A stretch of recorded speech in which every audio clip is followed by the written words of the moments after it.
Struggling to transfer eFootball mobile account to PC or laptop? Let's talk about this.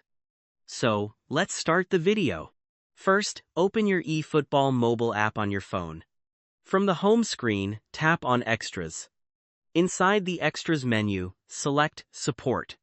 Under the Support section, you'll see an option called Link Data. Tap on that. Here, you'll get two options: link using Google Play or link using a Konami ID. Since Google Play doesn't work on PC, you'll need to use your Konami ID for this process.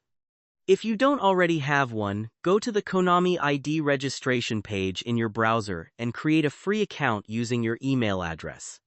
Once you've registered, return to the eFootball mobile app and tap Link using Konami ID. Now, log in with the same Konami credentials you just created. After linking, your eFootball mobile data, including your club, players, and progress, will be securely tied to your Konami account.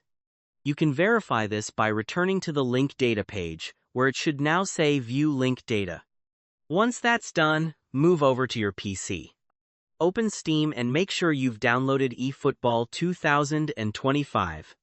It's a large game, around 50 to 55 gigabytes, so it may take some time depending on your internet speed. When the installation is complete, launch the game and go to the main menu.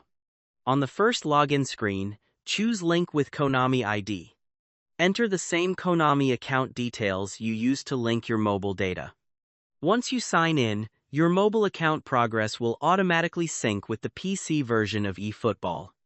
This means all your save data, team settings, and player information will appear on your PC exactly as they were on mobile.